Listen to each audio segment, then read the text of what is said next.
네, 이렇게 오늘 첫 공식 일정을 수행하고 있는 문재인 대통령. 문재인 대통령이 되기까지 그 곁을 지키고 그리고 앞으로도 옆에서 일할 가능성이 높은 사람들을 저희가 꼽아봤는데요. 먼저 첫 번째는 이 사람입니다. 네, 임종석 전 의원이 지금 비서실장으로 내정이 됐는데 원래는 이 박원순 시장 쪽 사람으로 알려져 있었고 그래서 굉장히 그렇죠. 영입하는 데 공을 들였다고 하죠. 예, 예. 네.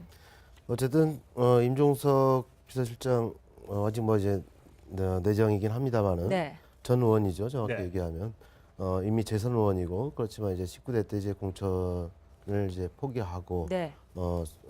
박원순 시장과 함께 정무부 시장으로 또 역할을 해주셨는데 상당히 그 정무 감각이 탁월하신 걸로 네. 여의도에서는 이제 정평이 나와 있으시고 특히 초기 이제 문재인 캠프 이제를 구성하면서 불거졌던 여러 가지 불려 포함이라든가 대언론 관계 뭐 이런 부분에 있어서 상당히 온화한 방식으로 이제 정리를 해내고 네. 통합 시스템을 좀 이끌어 나왔던 그런 성과를 보여주지 않았나라고 네. 생각합니다.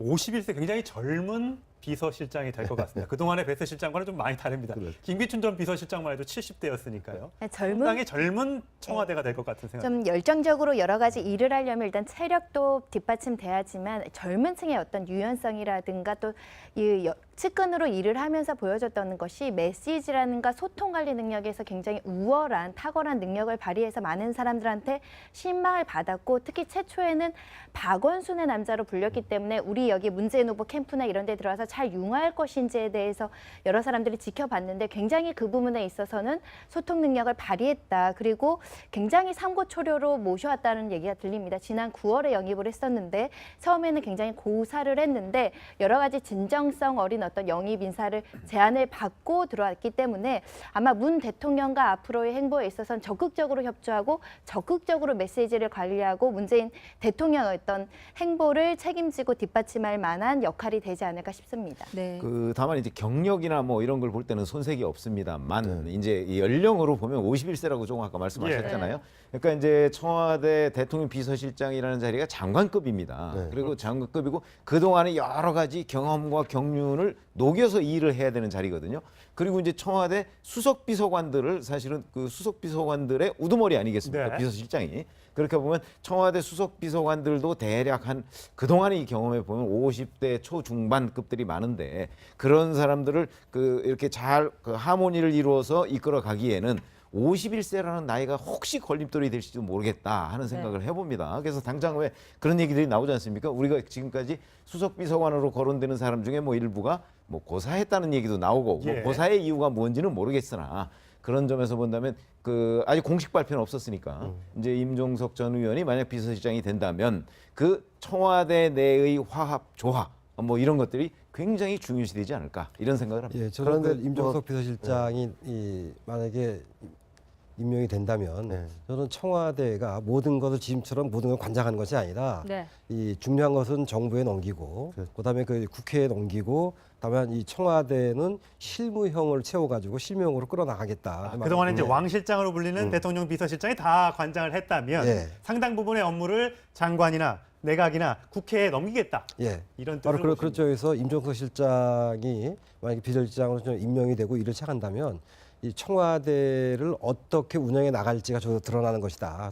실무에서 청와대가 모든 권력을 장악한 것이 아니다.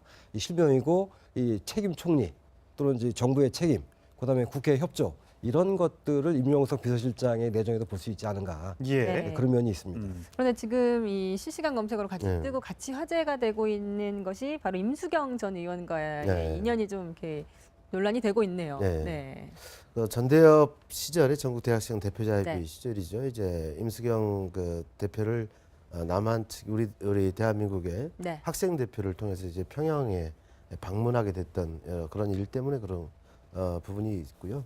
어쨌든 그분과 이제 어떤 친밀한 관계 때문에 계속 거론이 되시고 아마 지난번 19대 때 이제 같이 활동을 했었죠. 그렇죠. 19대 때 네. 활동하시다 이번에 이제 뭐 출마를 안 하셨기 때문에 그 부분에 대해서는 뭐 또 별다른 또 얘기는 없을 겁니다만은 저는 이 나이는 좀 중요한 문제는 아니다. 예. 네. 이미 프랑스인들 같은 경우는 39세에 그렇죠. 이제 네, 마크롱 이제 대통령을 이제 만들었기 때문에 대한민국도 좀 더 젊어져야 되고 그리고 또 청와대가 좀 실무형으로 개편되면서 국민과 소통할 수 있는 그걸 더 강화할 수 있는 예. 측면이 또 강조되지 않겠나 생각을 합니다. 사실 임종석 대통령 비서실장 내정자가 지금 말씀하신 대로 지금은 생각이 어떻게 달라졌는지 모르겠습니다만 항상 그동안 야당으로부터 비판을 받고 공격을 받아왔던 부분이 문재인 대통령에 대한 안보관 때문이지 않겠습니까? 네. 근데 하필이면 임종석 비서실장이 통일의 꽃이라고 불리는 임수경 전 의원을 북한에 보냈고 또 그것 때문에 임수경 전 의원이 징역 5년을 살고 나왔기 때문에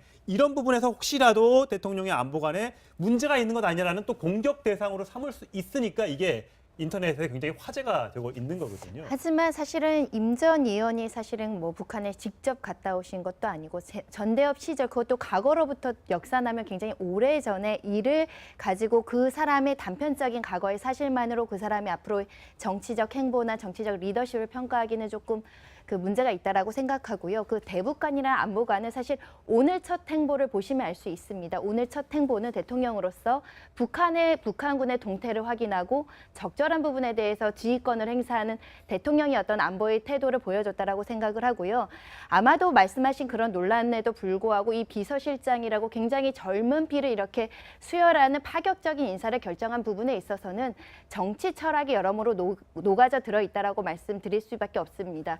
가장 중요하게 지적하는 것이 섬김의 리더십을 하겠다는 건 아닙니까? 그러면 비서실장의 어떤 권한을 가지고 윗사람으로서 관리를 하는 것보단 말씀하신 것처럼 실무형으로서 실무진으로서 많은 내각 장관들을 모시고 정책을 조율하고 어떻게 보면 국민의 심부름으로서 일하기에는 50대, 어떻게 보면 50대도 젊다고 얘기하기에는 좀 어렵지만 70, 80대의 비서실장보다는 국민들한테 확실히 심부름형, 우리는 실무가고 국민들을 섬기는 리더십을 보여주겠다. 그리고 비서실장과 언제든지 소통이 가능하게끔 그동안 언론과의 소통 능력을 겸비했다라고 보이는 임종석 실장을 우리는 내정을 하겠다. 그런 여러 가지 이제 계산도 깔려 있는 걸로 보입니다. 네.